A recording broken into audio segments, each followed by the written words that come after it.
जब भी प्रेम की बात निकलेगी, राधा कृष्ण की बात तो अवश्य कही जाएगी। या यूं कहो, राधा कृष्ण के बगैर कोई भी प्रेम हो अपूर्ण ही रहता है। राधा और कृष्ण के बिना प्रेम की परिभाषा की ही नहीं जा सकती। हम सभी यह बात जानते हैं, किंतु क्या था उनके प्रेम में ऐसा जो महानतम स्तर पर ले गया? तो आज हम उसी के बारे में चर्चा करेंगे। यहां पर दिए गए सारे विचार मेरे खुद के हैं और किसी भी व्यक्ति या मृतक से कोई लेना देना नहीं है। अगर संबंध होता भी है तो केवल एक संयोग के अलावा कुछ नहीं होगा। यहां पर दिए गए प्रसंग एवं किस्से राधा वल्लभ नामक ग्रंथ और कृष्ण पूर्ण परमात्मा से लिया गया है। यह लेख से किसी की भी धार्मिक भावना को चोट पहुंचाने का कोई इरादा नहीं है।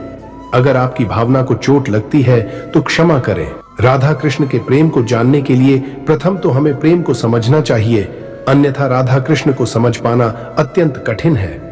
प्रेम एक ऐसा 2.5 अक्षर का शब्द जिसे सुनते ही एक रोमांच अपने तन बदन में व्याप्त होने लगता है।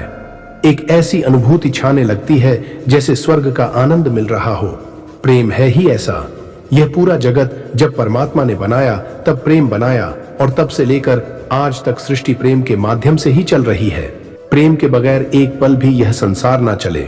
सूरज धरती को उष्णता प्रदान करता है जिससे यह जीवन फलता है, यह प्रेम है। पुष्प खिलते हैं तो वह प्रेम है। आप बीज का एक दाना बोते हो तो उससे बड़ा पौधा बनकर बहुत से दाने फल स्वरूप देता है, यह प्रेम है। एक माँ अपने बच्चे को जिस तरह संभालती है, दुलार करती है, यह प्रेम है। रात को चंद्रमा शीतलता देता है, यह प्रेम है। यह सारा जगत देखोगे तो पाओगे कि प्रेम के अतिरिक्त कुछ भी नहीं है। प्रेम ही परमात्मा है और प्रेम ही जीवन है। प्रेम के बिना यह जीवन भी नहीं रहेगा। यह है प्रेम। पर क्या सही में हम लोग प्रेम को जानते हैं? तो ना चाहते हुए भी उत्तर देना पड़ रहा है, नहीं, हम बिल्कुल नहीं जानते। प्रेम को अगर जान लोगे तो यह विषय ही मौन हो जाता है, व्यर्थ हो जाता है।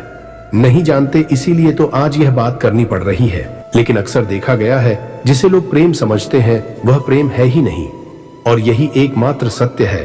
कोई कोई तो प्यार को प्रेम समझते हैं, कोई मोह को प्रेम समझते हैं, कोई आकर्षण को प्रेम समझते हैं, पर प्रेम को कोई नहीं समझता।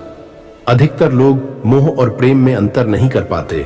उसका कारण भी है, बहुत ही सूक्ष्म रेखा है प्रेम और मोह के बीच में। इसी कारण से लोग भेद नहीं कर पाते, प्यार और प्रेम में अंतर नहीं समझ पाते, और प्यार को लोग प्रेम समझने की भूल कर लेते हैं, जबकि बहुत ही अंतर है। प्यार लेना जानता है, उसमें एक चाहत होती है, मुझे यह मिल जाए, वह मिल जाए, जबकि प्रेम में कोई चाहत नहीं होती। प्रेम तो देने का नाम है। प्रेम में इंसान मर मिटता है अपने प्रेमी के लिए। उसका सबसे बड़ा उदाहरण है मीरा, जिन्होंने अपने आप को कुर्बान कर दिया था कान्हा के प्रेम में। वह है प्रेम। लोगों को जब किसी के प्रेम से उम्मीदें होने लगे तो वह मोह है, जबकि प्रेम में कोई उम्मीद नहीं होती। चाहे वह मिले या ना मिले, पर कोई उम्मीद नहीं होती। बस अपने प्रेमी के लिए जीऊं और मरूं, यही एकमात्र ध्येय होता है। अगर आपको अपने प्रेम से कुछ भी उम्मीद है तो समझना वह प्रेम नहीं है, अपितु मोह है। धृतराष्ट्र समझ रहा था दुर्योधन के प्रति उसका प्रेम है, किंतु था मोह। मोह में अगर उम्मीद सफल ना हो तो प्रेम में परिवर्तन आने लगता है और घृणा में परिवर्तित हो जाता है। तो वह प्रेम कैसा जो परिस्थिति के हिसाब से बदलने लगे? वह प्रेम नहीं, मोह होता है। प्रेम तो स्वतंत्रता में मानता है। अगर आप अपने प्रेमी को पूर्ण स्वतंत्रता नहीं दे पा रहे तो वह प्रेम नहीं है। श्री दामा एक बार ब्रह्मा जी का संदेश लेकर श्री कृष्ण के पास गोलोक जा रहे थे। नारद साथ में थे। उनको यह जरा भी उचित नहीं लगता था कि कृष्ण के संग राधा हो, क्योंकि कृष्ण को वह भगवान मानते थे, और जब गोलोक में राधा के साथ कृष्ण की लीला तो उनसे रहा नहीं गया, और उन्होंने राधा को श्राप दिया था कि वह कृष्ण के बारे में सब भूल जाए और धरा पर मृत्यु लोक में वास करें। अब श्राप तो से दिया गया, वापस नहीं लिया जा सकता था। जब सत्य का ज्ञान कृष्ण ने कराया तो तब राधा कृष्ण को भूलकर मानव बनकर धरती पर अवतरित हुई। कृष्ण से जाते वक्त कहकर गई कि अब कृष्ण को ही उन्हें प्रेम का अर्थ समझना पड़ेगा, और श्री कृष्ण धरती पर मानव बनकर आए और प्रेम का सही अर्थ और परिभाषा दी। राधा को तो कुछ याद नहीं था, इसीलिए कृष्ण को ही सारी कोशिश करनी थी।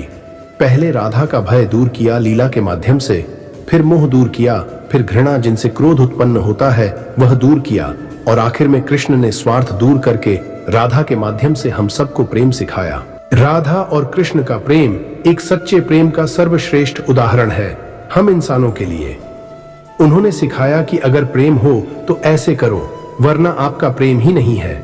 प्रेम और मोह, प्रेम और प्यार में अंतर करना सिखाया है। राधा तो वह नाम है जिनसे प्रेम परिभाषित होता है। राधा वह नाम है जिनसे कृष्ण को पाया जा सकता है। राधा के बिना श्याम का कोई अर्थ नहीं है, इसीलिए तो राधा का नाम हम पहले लेते हैं और राधे के नाम से मनुष्य तैर जाता है, क्योंकि प्रेम के माध्यम से ही परमात्मा मिलता है। ऐसा नहीं है कि अगर कोई लड़का या लड़की एक दूसरे से करे, प्रेम तो किसी से भी हो सकता है, चाहे वह पत्थर हो, फूल हो, पौधा हो, पेड़ हो या अन्य किसी और। प्रेम के लिए साथ रहना जरूरी नहीं है, प्रेम तो बस हो जाना है। अगर कोई बोले मैं प्रेम करता हूं तो वह प्रेम है ही नहीं, क्योंकि प्रेम कोई करने की चीज नहीं है। प्रेम तो बस होना है, एक पारलौकिक फीलिंग्स है, एक ऐसी भावना है जिनसे अपने अंदर के सारे विकार छूट जाते हैं। निस्वार्थ, निश्चल और अपेक्षा रहित होना, क्योंकि वही एकमात्र मार्ग है परमात्मा का। पहले किसी के प्रति आकर्षण होता है, फिर जब आकर्षण बहुत बढ़ जाए तो वह प्यार में रूपांतरित हो जाता है। प्यार में पागलपन की हद हो जाए तो वह प्रेम में परिवर्तित होता है। जब प्रेम की पराकाष्ठा आ जाए तो वही प्रेम भक्ति बन जाती है और वही भक्ति परमात्मा से मिलन करा देती है। इसीलिए बोला जाता है प्रेम ही परमात्मा है। प्रेम माने संपूर्ण समर्पण। प्रेम का अर्थ है प्रेमी की खुशी। प्रेमी अगर खुश है तो मैं भी खुश। यह संपूर्ण समर्पण ना हो तब तक प्रेम संभव नहीं, और जब तक प्रेम संपूर्ण ना हो तो वह भक्ति नहीं बनता, और जब तक प्रेम भक्ति ना बने तब तक परमात्मा का मिलन संभव नहीं। हम सूर्य रोज देखते हैं, कभी सोचा धरती को उष्ण करने में वह खुद जलता है, पर कभी उसके बदले में कुछ धरती से मांगा। पुष्प खिलते हैं, कोई उसे तोड़ लेता है, पर कभी उसने कुछ उम्मीद रखी। बदले में मेघ बनकर बरसते हैं, तो क्या कभी कोई उम्मीद रखी हमसे या धरा से? नहीं ना। बस यही प्रेम है। प्रेम का अर्थ है निस्वार्थ, निश्चल और अपेक्षा रहित होना, क्योंकि वही एकमात्र मार्ग है परमात्मा का। पहले किसी के प्रति आकर्षण होता है, फिर जब आकर्षण बहुत बढ़ जाए तो वह प्यार में रूपांतरित हो जाता है। प्यार में पागलपन की हद हो जाए तो वह प्रेम में परिवर्तित होता है। जब प्रेम की पराकाष्ठा आ जाए तो वही प्रेम भक्ति बन जाती है और वही भक्ति परमात्मा से मिलन करा देती है। इसीलिए बोला जाता है प्रेम ही परमात्मा है। मेरा एक किस्सा सुनाने को जी कर रहा है। एक लड़की से मैंने प्रेम किया, वह भी मेरी इसी वेबसाइट और ध्यान के बारे में बात करना चाहती थी। उसी में हम दोनों को प्रेम हुआ। बात बहुत आगे बढ़ी, परंतु हम मिल नहीं पाए थे। विवाह करने तक का सोच लिया था, परंतु मुझे यह देखना बाकी था कि क्या वह मुझसे वह करती है, वह कहीं मोह तो नहीं। इसीलिए ऐसी परिस्थिति उत्पन्न की कि उसको लगे कि मैं बहुत बड़ी उम्र का हूं। बस मेरे रचाए हुए मायाजाल में फंस गई। उसका बर्ताव परिवर्तित हो गया। तब मेरी समझ में आया कि वह प्रेम नहीं था, मोह था। इसीलिए जब तक उसका मोह भंग ना हो तब तक इंतजार करना था। बस उसी का इंतजार कर रहा हूं कि कब उसका मोह भंग हो और मैं तुरंत उसके सामने उपस्थित हो जाऊंगा। तब तक उसको भी थोड़ा कष्ट और मुझे भी थोड़ा कष्ट भुगतना ही होगा। अगर जिंदगी में प्रेम जीवन पर्यंत रखना है तो यह सजा तो भुगतनी ही पड़ेगी। वह अकेली ही नहीं, मैं भी तो ज्यादा तड़प रहा हूं। खैर, यह थी मोह और प्रेम के बीच का भेद। प्रेम में कोई नाम नहीं होता, ना कोई रिश्ता होता है। वह तो बस प्रेम होता है जिसकी कोई डेफिनेशन नहीं होती। प्रेम तो बस जिनसे किया उसके प्रति संपूर्ण समर्पण होता है, चाहे फिर वह सही हो या गलत। हर हमेशा अपने प्रेमी का साथ ही प्रेम का लक्ष्य होता है, और यही गुण थे राधा और कृष्ण के प्रेम में। ना विवाह किया कृष्ण ने राधा से, फिर भी प्रेम था। जैसे पहले कहा, वैसे ही प्रेम में कोई रिश्ता होने की आवश्यकता, जिसमें ना कोई छलावा, ना कोई स्वार्थ, ना कोई उम्मीदें, ना कोई परिस्थिति, बस एकमात्र प्रेम ही था राधा और कृष्ण के बीच में। तब ऐसी में शरीर भले दो हो, पर आत्मा तो एक हो जाती है। यही है असली प्रेम का अर्थ। इसीलिए हम राधा कृष्ण बोलते हैं। तो बोलो राधे राधे। फिर मिलेंगे दोस्तों अगली वीडियो के साथ। तब तक अपना ख्याल रखना और मुस्कुराते रहना।